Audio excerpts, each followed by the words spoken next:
I get asked to be on a call or if I swap calls, I don't take it lightly because I feel like I want to honor y'all's time. And I know being a mom and a wife that taking time away from your family is a commitment and a decision.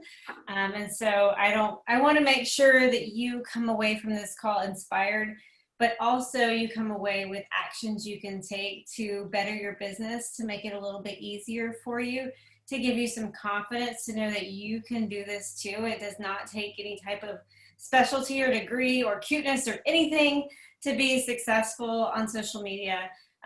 It is like one of my favorite things ever. I just watched, have you guys seen The Social Dilemma? My husband just watched that. Yeah, I Like, watched it. I'm like, oh my gosh, like I love my degrees in marketing. So, and I'm old, like really old. If anybody's older than me, they're gonna get really mad. I'm old. Face. Just kidding. Look, Laura's like, hello. Okay, I feel old. I'm gonna be in my 40s here soon, and so it just in terms of social media, like we didn't grow up that way, right? We grew up completely different, and so my marketing brain just gets so excited when it comes to all things social media because it's just a new realm of connecting with people that's different than what we grew up with, right? And so when I watched that, I was like, okay, yes and no, and yes and no. So it was really, really interesting. But anyways, I digress. My name's Jatana. I am a wife and a mom. I've been a coach for 7 years. It'll actually be 8 years in January, so I didn't hit elite my first year. And I've been in this business because I fell in love with it because of my own personal health and fitness journey. About 9 years ago, I had 2 babies via C-section, and I was living in Northern Virginia. And if any of you guys have followed me, you've kind of heard a little bit of my Virginia story where I was living in this area that was a lot of military families. So I had a really hard time connecting with other women. Even at church, it was like, now granted, I grew up in South Carolina, so I'm a Southerner, okay? So when you leave church, you go get dinner together, you go to somebody's house, you do a potluck, like that's what we do. And so I lived in Northern Virginia for 15 years. I'm like, why nobody talks to each other? Y'all are so mean. No, you're not mean. But people just do not connect the way they did from where I grew up. And so I really, really struggled with motherhood and not having community. I didn't have my family around me. It was just me and 2 little babies, and I had a C-section, so I completely lost any type of feeling good in my own skin because my whole midsection was all a little mush, right? And so here I am, 2 babies, and a beautiful home and financially secure, nothing needed there. Husband, I was able to stay home from my banking job, and husband was providing for us, but there was something really, really missing. And I hear this, it's a very common thing. I actually sound cheesy saying it because it sounds like a common thing that you hear a lot on calls, but there was something really missing. And this is an important piece that I'm going to share with you because when you're communicating on your stories or on social media, you really got to tap right back into who you were prior to Beachbody, because who you were prior to Beachbody is who you're speaking to. And that's what's going to resonate with people. Not that I live on the beach and I'm prancing around in a bikini everywhere. Like, nobody can relate to that, Jatana.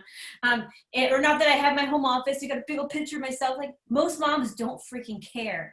They want to know how you got there. And it all starts from that beginning story. And so I share my beginning story. Here I am, two kids, C-section, smushy belly, not overweight, eating whatever I want or whatever I had time to eat, going through the Chick-fil-A drive-through, breastfeeding one baby, the other kid watching Bob the Builder in the car seat, strapped down, because living in the back of the minivan was like a break for me.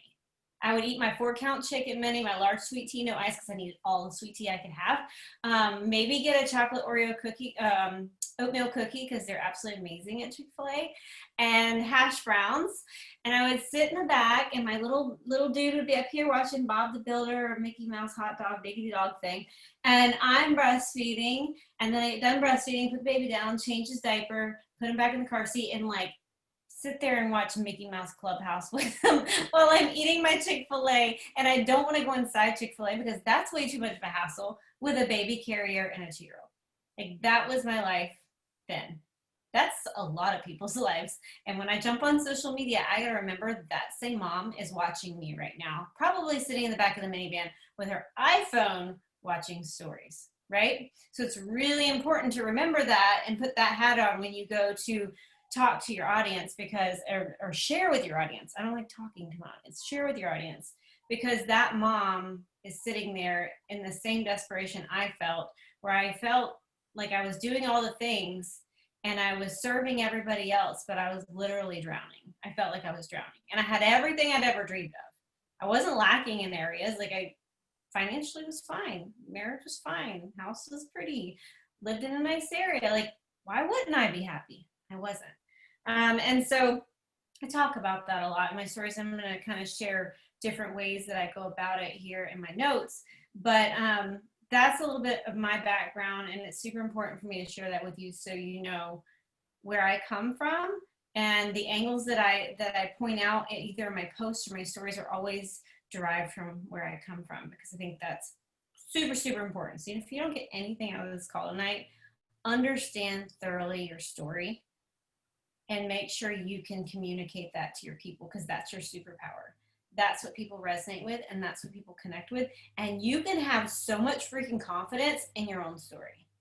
It's really hard to have confidence to be like, let's go do a 30-day breakaway together. I'm gonna start a challenge group. You're like, I don't really know what I'm doing, or I don't feel confident in that, or I don't know how to run a challenge group. Fine. I understand not being confident in that area. But you know what you can be confident in is your own story. And that is the most important part of your whole business when you're communicating. If you can't nail that one down, you're gonna struggle in this business. There used to be this old video like 10 years ago with Beachbody. It was probably 7 years ago. I exaggerated. And it was, your body is your business and your story is your business. This weird like YouTube video. I don't even think they have it anymore. But it's so true. Your fitness journey, what's got you and plugged into Beachbody, that is how your business is going to start snowballing. And you've got to make sure you have it, you know it, you recount it, which I'm going to share with you how I recount it every day. Before you start diving into your business, your challenge groups, your stories, all of that. So I have this tracker that I use. Pretty sure I got it from like Micah Folsom or something. There's a ton of trackers out there, and I've used a ton over the years. This one I just think is phenomenal. I think Micah's team made it. And when I saw it like on some random Beachbody Champions page or something, I was like, oh my God, I love this. And I'll share it with you, Maggie, as well, so you can give it to your team. But one of the first things that I do when I get up in the morning, because she told me to talk to you about consistency, I consistently do this. No matter how many times, literally I'm at a point in my business now where I can share on my stories and get SC10. Like, I'm gonna start a challenge group. Do you want to join? Blah, blah, blah, that rigmarole. People join, and it's easy. But I know that that can't last forever. So I've got to continue doing this so that funnel system is always happening. So this is the tracker that I personally use.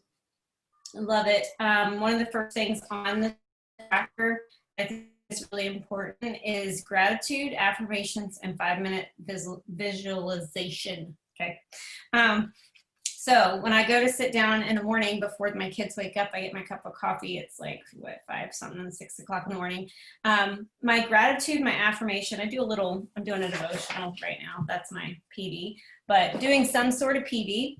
But during my visualization, I try to remember, and this is very different every single day. It is definitely every single month. I try to remember what Jatana was doing 7, 8, 9 years ago on October 6th of 10 years ago. Like, where were you on October 6th before Beachbody? Think about it, because those pain and pleasure points of where you are at is where your content can come from. And it's super important to understand that, because that exact same space that you were in, were you getting ready for Halloween? Were you having a baby? Were you dealing with the weather changes and the time changes that are about to happen? Was it getting colder where you were at and it was pretty miserable? Were you starting to put on your leggings and your sweatshirts? Were you thinking about the holidays? Was money tight? All the things that were you before Beachbody, you kind of have to remember that. So I try to remember that every morning when I wake up, and where I was at in this time of year. And it changes definitely monthly. And then when I build my content, I go back to who is Jatana and what was she struggling with? What were her pain points? What were her pleasure points? Because that's the stuff that people are going to resonate with. But I will give you guys this power hour, okay? I think it's called a success tracker, but I do my stuff all day long. I work all day long because guess what? I get paid a lot of money. So I work all day long because I want to keep getting paid a lot of money. I'm a stay-at-home mom. My kids are in school. So basically I work while my kids are in school. Like I get up, I do a little quiet time because I want that me time, pack their lunches, get them off to school. I send them to school. I'm sorry for you e-learners. Bless your heart. I couldn't do it. I did it when I had to, and now they're happy and they're off and healthy. And we all got COVID, by the way. I got COVID, like full blown, like dying COVID. Just kidding, I wasn't dying.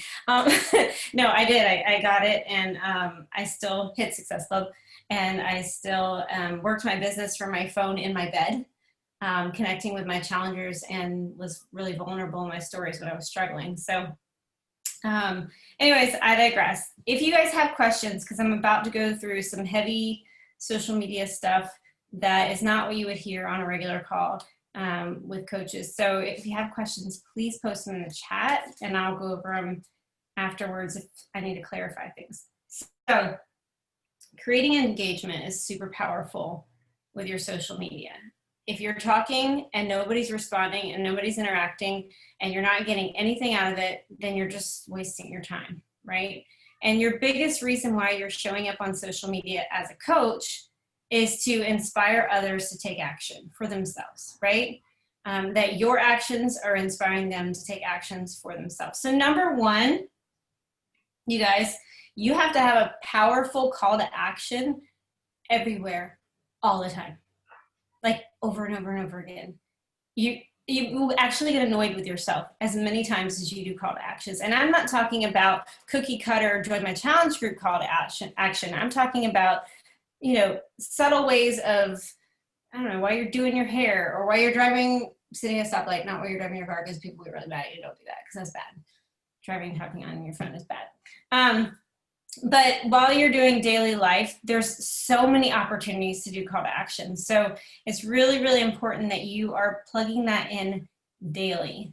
Because if you forget to do it 4 days a week, then guess what? The girl that would have watched you on Monday, that watched you on Saturday, didn't get to see what you were offering on Monday. So you got to make sure you're asking about it every day. Meaning, oh my gosh, this workout, I just did it with my best friend. It was awesome. I could have done this today. It was awesome. I would love for you to jump on our Zoom with us sometime because we have so much fun with all of us girls.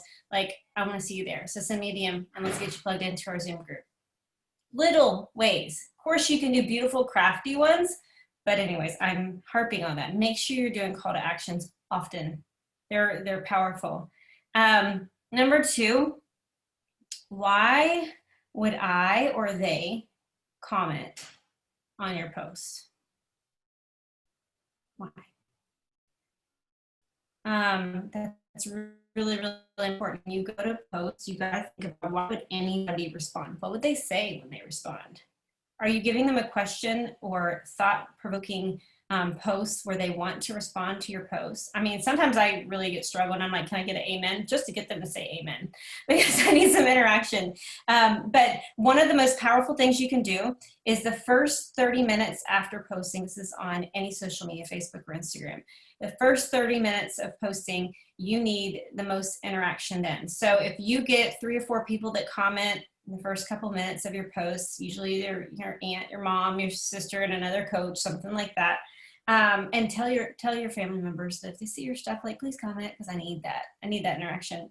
The first 30 minutes is really valuable, and actually the way the algorithms are based totally on human behavior, by the way, and I'll explain that in a minute. But the first 30 minutes is crucial because that's when the algorithms acknowledge whether or not your post is valuable, or the social dilemma, whether or not you're keeping somebody's attention, right? And if it is doing it early on, then they go, okay, let me put this out into other faces. Let me give it to other faces that they are connected with because people like this material.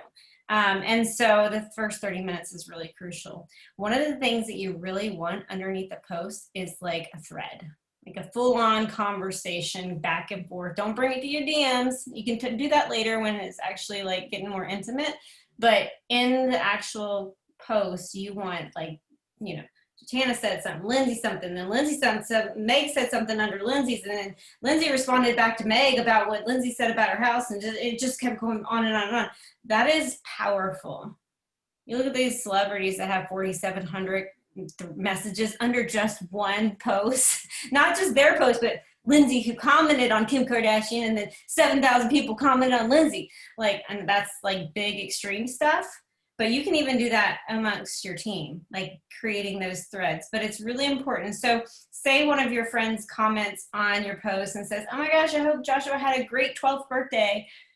For me to just go back and say, thanks, it's not really going to create the engagement that I want. So if she said, I hope Joshua had a great 12th birthday. Oh my gosh, can you believe how big he's getting? How old is your little man now? Oh, he's turning 10 in October. 10?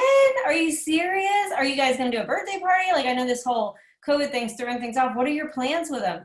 Well, we're going to actually have it at my grandma. You know what I mean? Actually having a back and forth in your thread is powerful. And you have to really be in that 30-minute time frame, which is even better.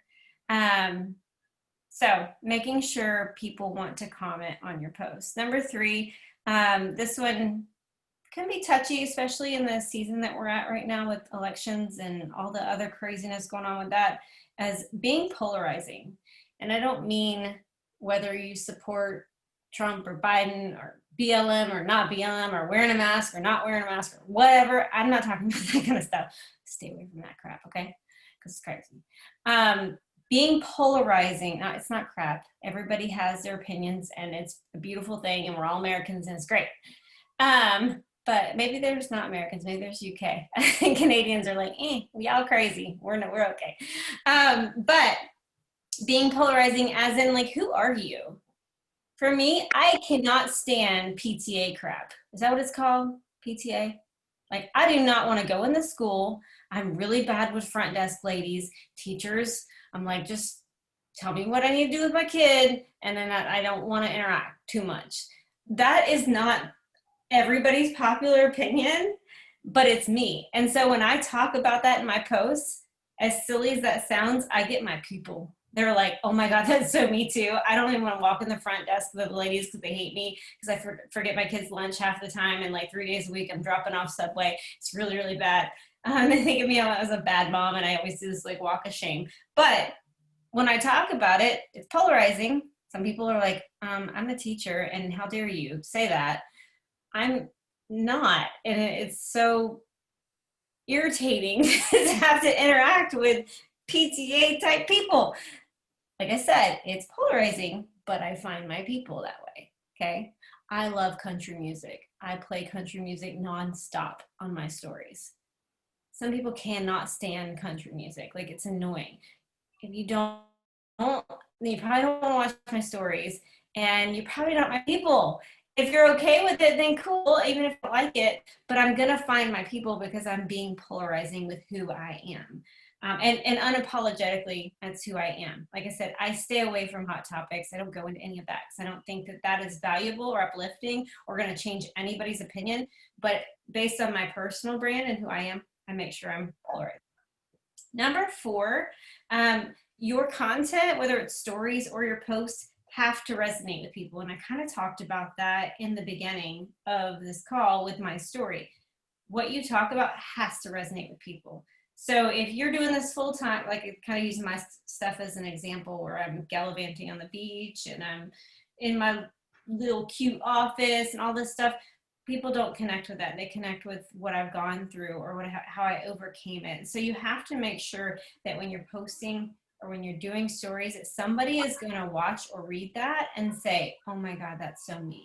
That is so me. And she is like speaking to my soul right now. This girl gets me. And I've never even said 2 words to her. How many of you guys have ever watched another coach or maybe somebody else I don't know, maybe they're a mom blogger and you're like, this girl, she like reads my mind. That is what you want. So you have to make sure that your posts and your stories resonate with people. And the only way it's going to resonate with people is if you're getting down to that nitty gritty beginning stuff where you were before Beachbody. And even now, some of the struggles that you go through either as an entrepreneur or as a mom or as a wife, or maybe you suck at cooking and you still have to make sure you're doing it because you got to eat healthy, like all the things, you need to make sure you're resonating with your audience. And I think a lot of coaches miss that mark. Number 5, this is something that I think that, I don't know if everybody knows this, but on IG, there's a feature on there, especially if it's, well, only if it's a business page, where you can check your insights and see if your stuff is shareable or savable. And when you go and look at the drop-down menu on whether or not it's, does everybody know what I'm talking about? No, or yes and no's. I've heard of like different apps, but is it on Instagram? Yeah. So on the 3 little lines in the top right-hand corner. Oh yeah. Okay. Now I know what you're talking about. Yeah. Yeah. That's what I need help with. Yeah. You can go into your insights. And then let's see, I'm going to go to my post. Hopefully they haven't changed it. And then it says like any last year reach. And so I will click on reach and it'll give me an option to look at posts that were saved and posts that were shared. And that one's really interesting because the posts that were shared, the top 4 are within this past year, and 2 of them are the exact same post, just a different picture. Like the exact same post. It was like a poem that said like the mom sitting in the corner hiding from her kids, the mom. That's my audience, that hurting mom that's like surviving in life. I go back to that minivan mom, right? That's who I was, sitting in the back, breastfeeding my kid, eating Chick-fil-A with Bob the Builder playing. That post is saved a lot. So it's really important to be mindful of what people are saving and sharing, because that's what you need to do more of. And you might think that your recipes are amazing, but nobody's saving them. Or maybe that's your superpower. Maybe you're posting recipes like once a month and that's the one that gets saved the most. Well, maybe you need to do more recipes because your people like that from you. So it's super important to understand and be able to analyze your insights whenever you're posting. Another thing that I think is super important is adding value. I just renovated a house and that was like the worst thing I've ever done in my life. I love my home and I'm very grateful and very thankful, but that was the hardest thing our family has ever gone through, on top of being in the middle of COVID, getting COVID, and living with my best friend's family for 6 months. Crazy, right? I'm running a business with 4, they have 2 kids and we have 2 kids and they're the same age, and hers are girls and mine are boys. Like we try to keep them from killing each other.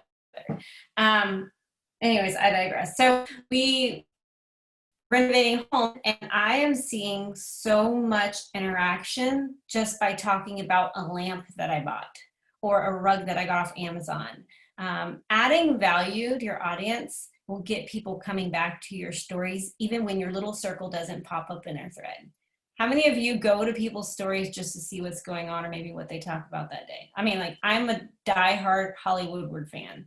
I don't know if you follow Holly Woodward, but she always shares, she's like the like to know it kind of person, an influencer or whatever.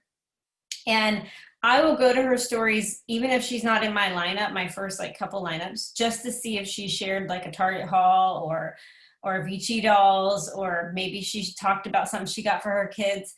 And I will literally shop from her stories. It's really, really bad and it's an addiction and I need to deal with it. And that social dilemma is probably speaking to me when they talked about like keeping me hooked. But it's important to think about that for myself. If that's my behavior when I get on my social media, is to find people that are just going to tell me about cool stuff that I could just get without having to research myself, then maybe that's something that my people would want. And so I started playing around with that concept, and I mean, I could be like, oh my gosh, here's one.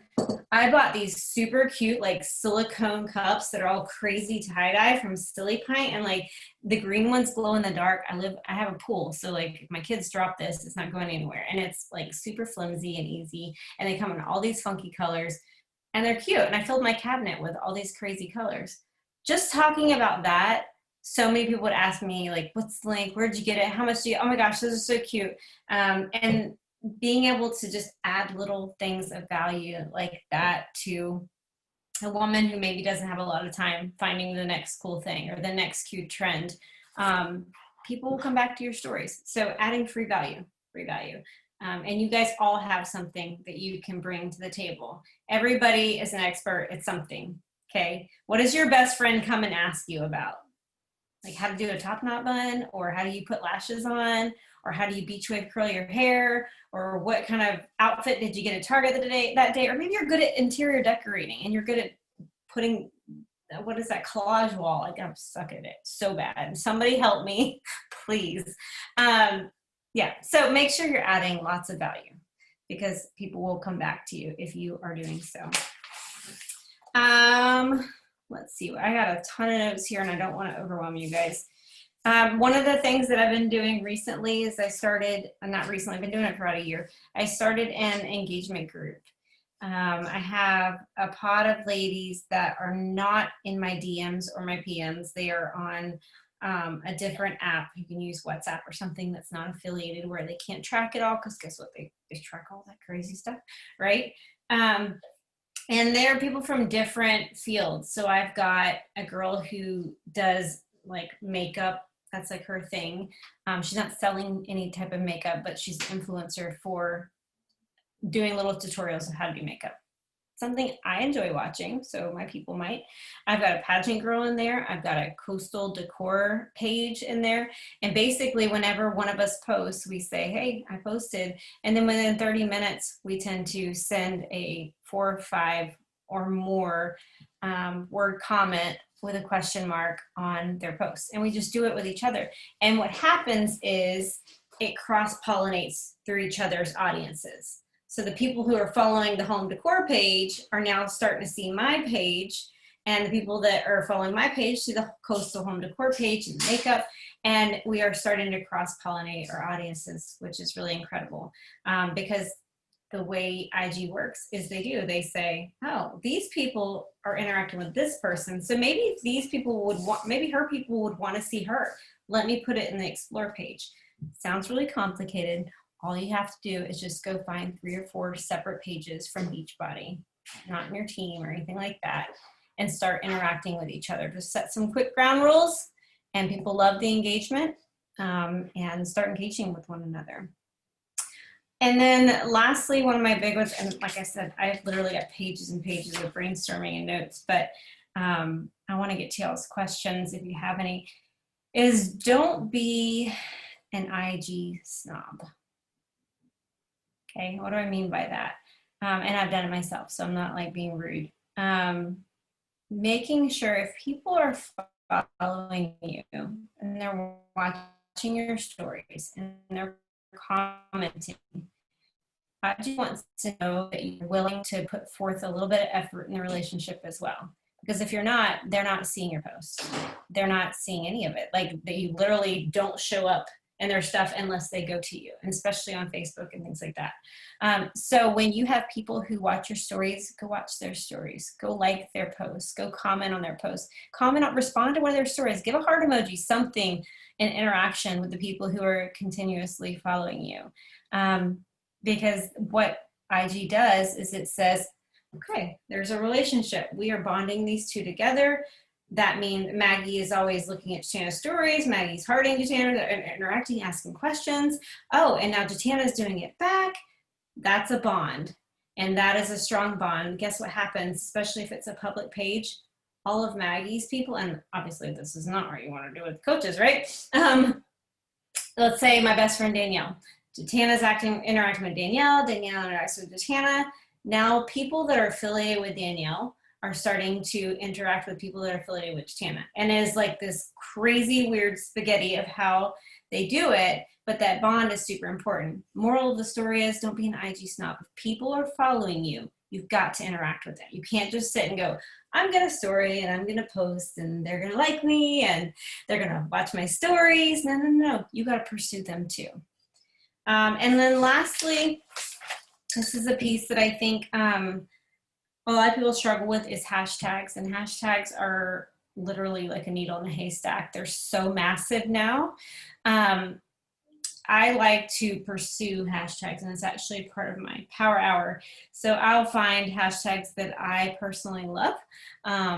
Blonde bob, eyelash extensions, what is another one? Beach wave, Jeep girl, all the different things that kind of self-identify with me and my brand. And I follow them, obviously, so they populate my Explore page, but I also go intentionally into them and see what shows up under that hashtag, and I start connecting and interacting with people that way. And one little thing that I've been doing within the past like 3 months that's been really helpful, and I always like to acknowledge that and say these things because you know what, social media is always shifting and changing, so you have to be willing to adjust your sails as things start to adjust. Is I am loving interacting with local like stores on IG. Everybody's on IG now, so there's like blow dry bars or a little surf shop. I was actually talking to one of my up and coming leaders, soon to be Diamond, and she's like, I'm running out of people. Like, I don't know who else to talk to. And she's kind of a yogi, so she's got all these yoga girls following. And she's like, I'm struggling with yoga girls because they don't want to be beachbody coaches for some reason. And I was like, so we need to connect. Like, what are your things? What outside in your community? Like, where do you go? Where do you shop? She's like, well, I do go to this blow dry bar. And I'm like, aha, get it. Centerville, Virginia. It has a blow dry bar. So we went to their IG page, and guess what? All these ladies that follow this blow dry bar, if a girl is willing to go get her hair washed, pay to get her hair washed and blow dried, like I'm not going to hate on her because I've gone plenty of times. I'm too lazy to go in my shower and wash and blow dry my hair because I don't feel like it and I want to look good today. If she's willing to do that, I guarantee you she's willing to buy bod. Okay. And so Alina, my coach, gets on that page, and we just start going through all these ladies that are following this blow dry bar who live in the same town she lives in. So when she clicks to follow them, the girl's going to look back at her page and go, oh, she lives in Centerville, Virginia too. I tag in the location on all her posts, and it makes a very, very simple, easy, quick connection. And I've been doing that a lot recently in my power when I connect with I aim for 20 people every day to make that connection, whether it's through a boutique or a blow dry bar or whatever local shop that you like to do. It's really an easy way to make a quick connection with another lady. So that is what I've got for you tonight. I'm here to answer any questions you might have that maybe I didn't clarify. I'm just like blown away right now with all of your knowledge. Okay. I don't even know where to begin. I have like this page full of notes here. Okay. Oh, I got a good one. Like a lot of the coaches on this team are teachers. Now they all hate me. You're like, I hate teachers. No. They love you. I love teachers. I mean, they're out to the max. Now, but in the beginning, okay, all right, fine. In the beginning, when they started their business, they were very leery about going public versus private. Like, what is your stance on that? Like having a public account because they don't want their students to like stalk them versus a private account?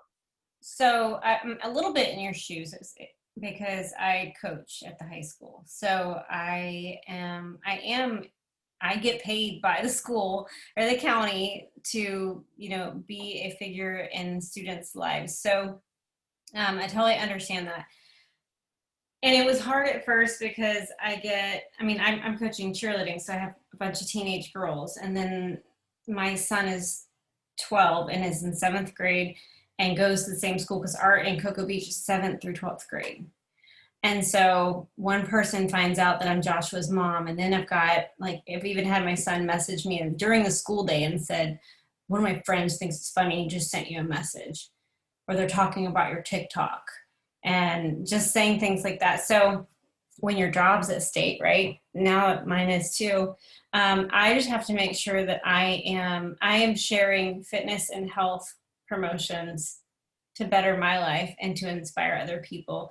There's really nothing that would be I don't know, that you could get that would be frowned upon by another parent in that area. Now, if you're at your diamond retreat and you're shooting fireball shots, that one you might want to not do. So that's where I'm having to be careful with what I have in my hand, what other people say around me, being really mindful of that. But sharing your health and fitness, and that you run private challenge groups on Facebook for health and fitness, then I don't see how that would, I don't know.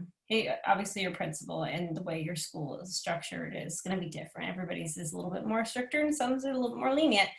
But if you keep it on the straight and narrow in terms of that stuff, and you're not, like I said, out doing, fireball shots with your team, just don't share that stuff. Or you're eating a beer dip, Erin, in Galena, Wisconsin with a fork. Yeah. Oh that's just the stuff you got to be careful with. Otherwise, I don't know any principal that wouldn't say, okay, you're a health and fitness influencer. Like, I get it. And I mean, if you shouldn't be wearing a sports bra when your boobies popping out, then don't do that. Like, be a little bit more modest about it, because you got kids looking at you. So. Yeah, that's a very good point. Thank you. Mm-hmm. How often do you post? I mean, I feel like that's always changing. I try to post every day. Yeah. My goal is like 4 times a week. I don't overdo it on posting, because I don't think that I get a big bang for my buck. I can tell a deeper story in a post. So I would rather you put out quality, solid stories. I'm sorry, I shouldn't even use that word. Solid posts that really tugs at the heart and shares the way you felt, the way it tastes, the way it smelled, so that when the person reads it, they're like, oh my God, have you ever read that amazing book and you feel like you're in that person's shoes and you're like crying while you're reading it? That's what the person needs to feel when you post. And sometimes it's really difficult to do that every single day. Mm-hmm. So I would rather you put quality out there, 4 days a week, than try to slap up something every single day. The powerful point in every single day is your stories. Like, share your actual like stories every day, throughout your day. People are nosy. Like, we're all really nosy human beings. I mean, I'm so nosy that like when I walk down the street, when I go on walks with my kids, I want to like look inside people's houses. Do you ever do that? Like, what color are their walls? Where's their TV at? What kind of couches do they have? Looking at all their stuff. We are so nosy. We watch like the Kardashians shop in a store, not even talking to each other. That is lame, but we do. We get so fixated on what they're doing. So people want to know what you're doing. And as much as you think it's boring, people actually do watch it. So I like to look at people's backgrounds too, like when they're working out or something. I'm like, what do they got back there? It's bad, but I do that when we're like, my husband and I are in the city downtown Chicago. I like looking, and we're walking. I'm looking people's homes, like in Lakeshore Drive, like, what did they do for a living? And I'll just like peek in, like I'm a peeping Tom, not actually peeping, but you know what I mean. Okay, so ladies, I see some questions in the chat box, and then you can unmute yourself too if you have any questions. So, all right, Julie wants to know, call to action more important on stories or on posts? Both. I would do a call to action in every single post. And when I say call to action, I don't mean join my challenge group, join my coaching. That should be part of it as well. I mean, call to action is like, why should they respond to you? Why should they even comment? Because if they have no reason to comment, then call to take action in your post. If they have no reason to comment, then it's just a dead post. Laura, is the 30 minutes just for post or for stories too? Oh, like if you have people in your, like when you collaborate with somebody. Yeah, that's your post. The first 30 minutes is really crucial with a post. So when I say 30 minutes, meaning if you're going to post and you've got to run out of the house, you're not going to look at your phone for the next 4 hours, it's probably not the best time to post. I want it to be a time where you can actually pay attention to the people that start interacting with your posts right away. That's really a good point. I never thought about that. Is it still good even outside of the 30 minutes? It is. I mean, at the end of the day, it's out there and it's interaction. It just, the way that social media is set up, they decide whether or not it's in the good bucket or it's in the bad bucket pretty quick, because so much is being pumped into explore pages and people's posts. Billions of people literally posting all day long. And they're like, nobody's talking about that. Bad, good. You know what I mean? So it's really important to get it in the good bucket right away. I don't know if that was a good analogy, but that's what Can I interrupt real quick, Maggie? Yeah. So later in the comments, I asked about the groups that you were talking about, the interaction pod. The interaction pod, yes. So is that the people that you have go in and click in the 30-minute time window on your posts? Are the interaction pods people that have a different different audiences business, than I have. different audience than you? Yeah, we have similar audiences, as in I like coastal decor because I live at the beach and I decorate my house coastal decor. So we have similar audiences in that realm. But we're not beach body coaches or anything. They might be one of my customers. Who knows? Maybe you have a customer that has a page that does something like that. But I forgot what your original question was. It was within the 30-minute time, it's the engagement group people that those two go together. Yeah, so yeah, that is the hot one, because you know that they're going to do it in the first 30 minutes, right? Because that's kind of the rule within the group.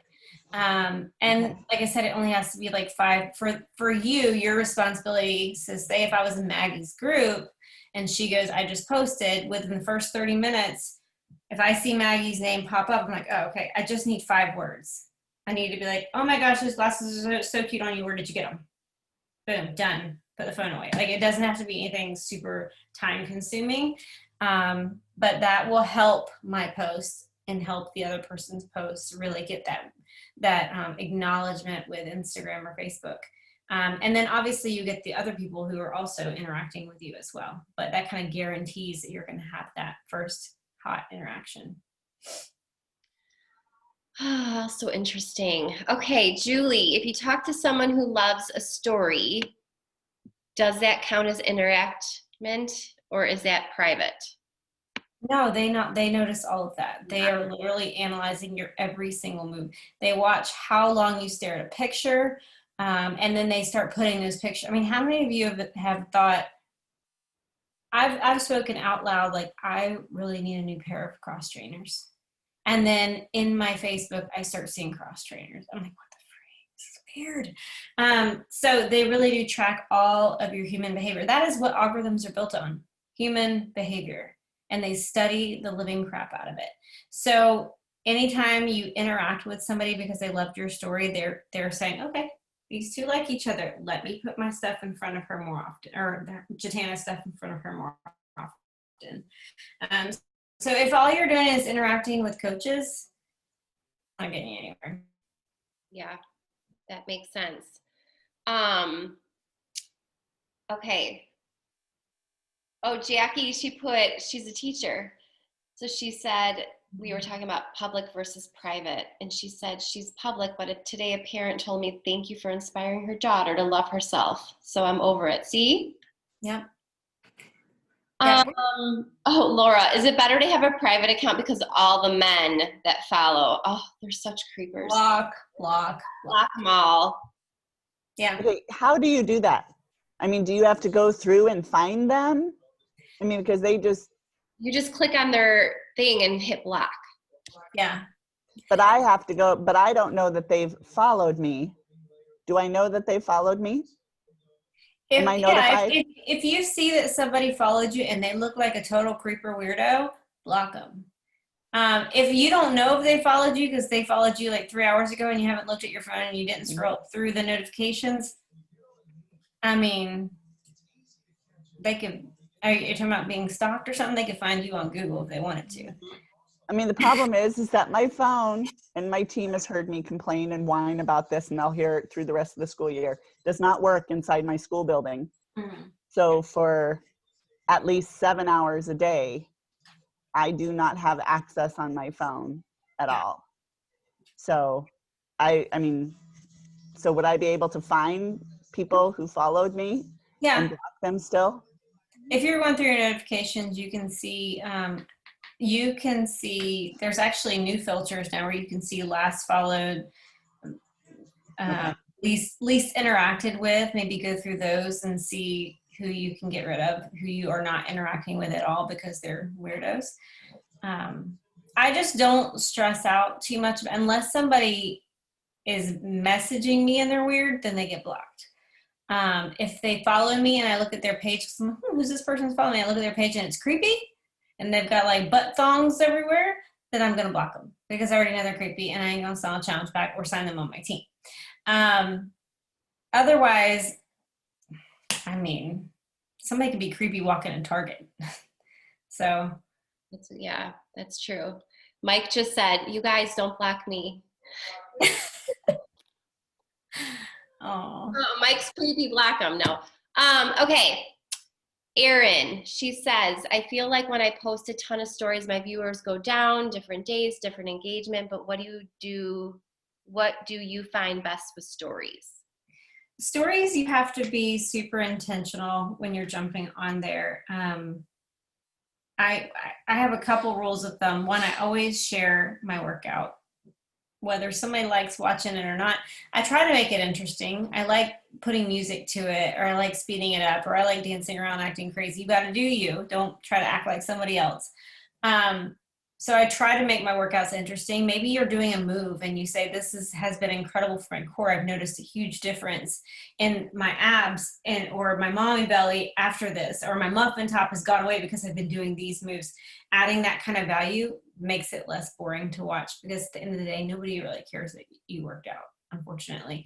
Adding value, which I said in terms of, I bought these super cute cups, or I got this really cool lamp, or I bought this really fuzzy, this blanket was a top hit on my stories when I posted it. And my granny slippers, y'all, everybody's tagging me in their granny slippers now. And I'm like, these are like not my customers or my coaches. I don't know if y'all watched I bought these granny slippers, and my best friend hates them because I wear them literally out of the house, and she's like, please, Jatana, stop it. But now I've got people tagging me when they wear them out of the house, which is great engagement. So creating that culture, adding value, and then when you do the workout stuff, which you have to do on a daily basis, make it interesting or fun or add value to that.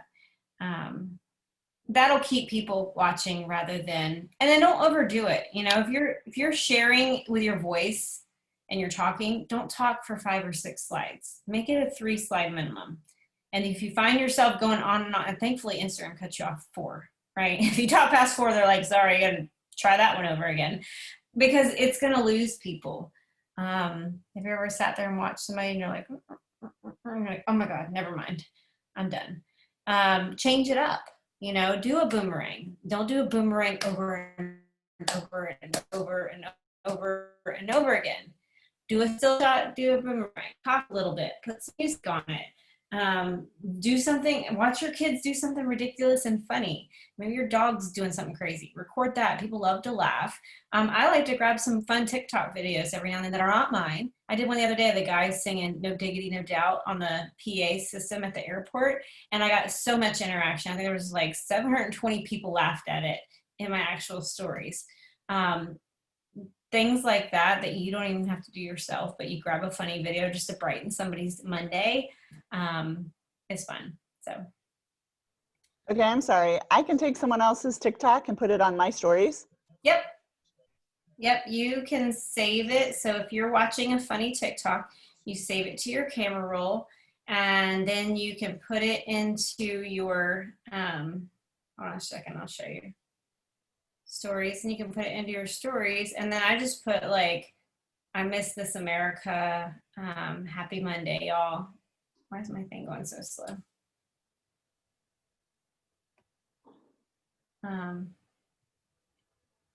Here it is. Sorry, I'm taking forever just to do this. Like I saved this one. Right? It's just a ridiculous video, and we all watch them on TikTok. Or funny moms doing something ridiculous, and save it, put it in your stories, right? And it's just making people laugh and entertaining them. How many times do you send videos to your best friend or to your sister or your mom? You're like, this is so funny, watch it. Put it in your stories, because guess what? Your people probably think it's funny too. It's entertaining. Jatana, okay, I have to because I have your face here. I just have to. Okay, so okay, my background is in marketing and content creation, and that's where I first found you, was your videos. I was like, this woman is a genius. Oh my gosh. I cannot wait to use my marketing skills to be a Beachbody coach, right? So I copy everything you do. No, I'm kidding. But I need to know, my question is, what is your favorite video editing apps? Because oh my gosh, you are it's incredible. Like, I think I'm good, and then I watch your stuff and I'm like, how is she doing it? So I use iMovie most of the time when I'm doing it. It's straight from my phone. If it's not from my phone, I can't do it. Like, I am so bad at the desktop. And with iMovie, you can slow it down. I have like rules of thumb where the move is only like 1.8 to 2 seconds of that clip of that move. Because if you do it for too long, it loses somebody's attention. So if I'm doing a burpee, then there's only 2 burpees, and then I've moved on to the next thing. I'll do things in slow motion. I'm very particular with my songs. Like, my song is based on the rhythm of what I'm doing. Your musicality. And I think it's just because you're a dancer background, which I have, which I notice, like, it is so on point with everything. Like, you reshared one of my country heat videos one time, and I about died. I'm like, oh my God, it was Jatana story worthy. I told that I knew. It's definitely something that I don't talk about a lot with my team, because I don't want coaches to feel like they need that to be successful. But if it's something you enjoy, like, I enjoy making these crazy videos. Oh my God, I love it so much. And I'm the same way. Like, you don't have to do that. Please, like, I'm constantly reminding people that I have a background in marketing. Like, please know that this isn't normal. But also know that I love it so much. If you are watching and you're like, I really want to make videos, but I don't know. I'm not tech savvy, so you can't use that excuse. And if I can do iMovie, anybody can do iMovie. It just takes a couple times of playing around with it. But I also, if I'm in a crunch, hype type is my jam. Like, I'll put it in hype type. And now even reels. And I don't even I'm like, I was doing reels before everybody else was doing reels. I was doing TikTok before everyone else was doing TikTok. But they have features on the app now that allows you to speed up and slow down and add music and all that stuff. But I use iMovie. Like, okay. iMovie. It's super, like, look, I mean, like, there's years worth of iMovies in there where, that is it. Like you said, do the workout, but make it fun. You make it so it's worth watching. Yeah. I remember with making it fun, and some of you guys will watch my stuff and feel like you got to duplicate, or feel the pressure that is success. It's not.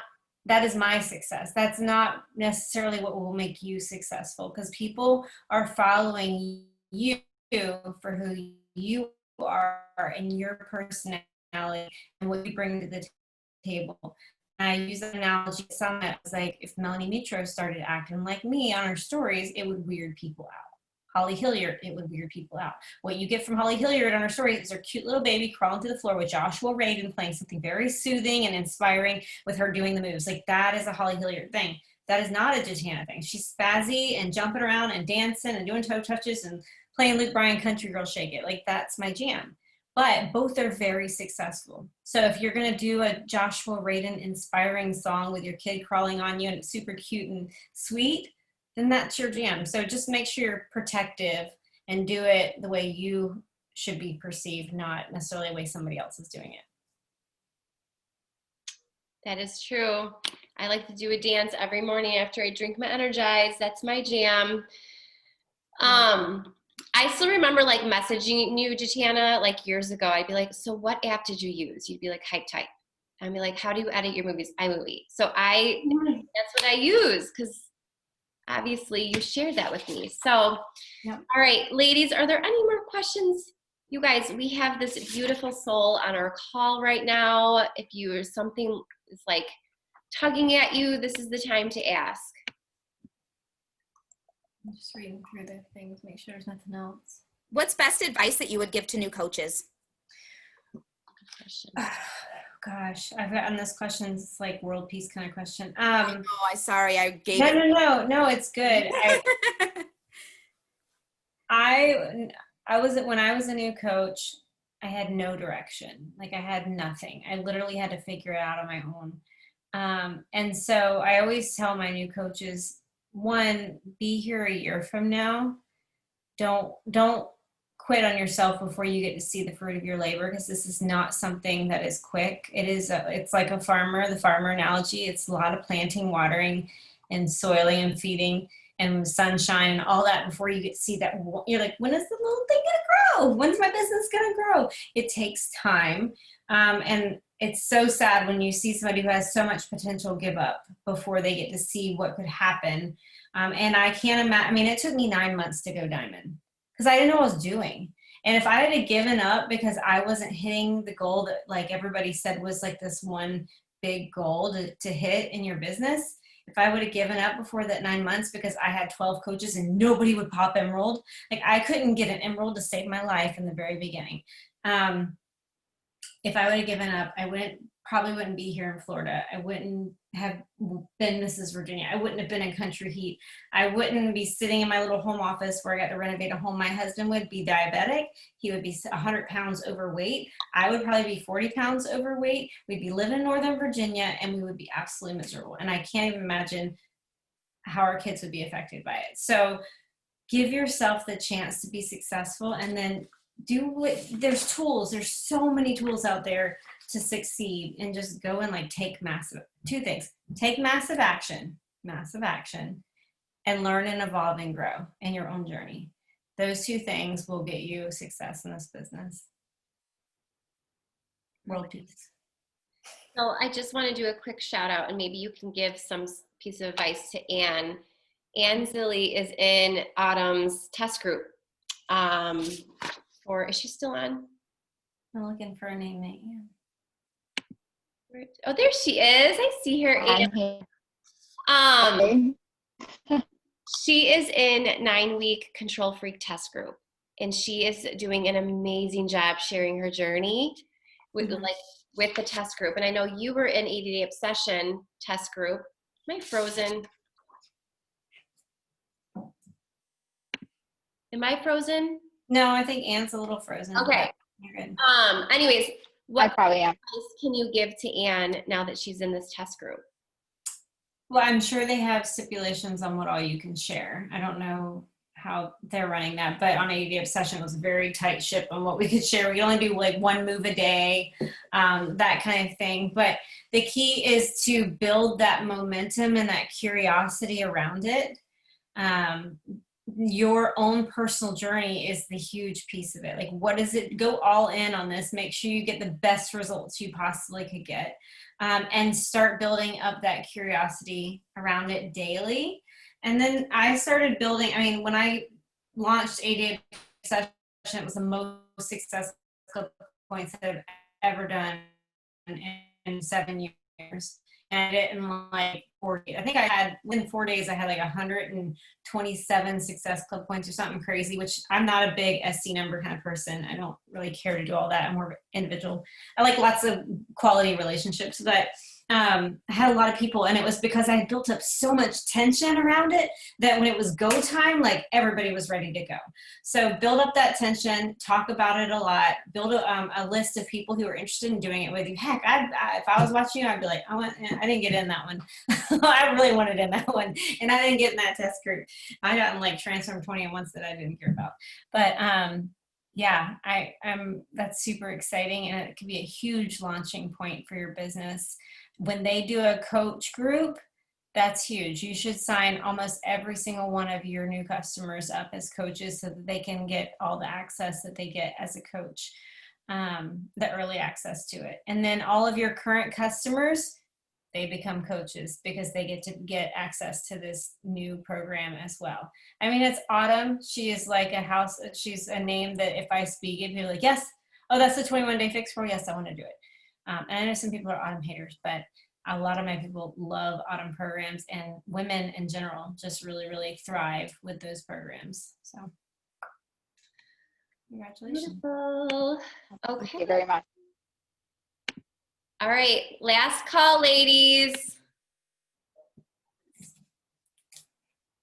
Can I ask a question? Yes, of course. Hi, okay. Well, thank you. Yeah, thank you.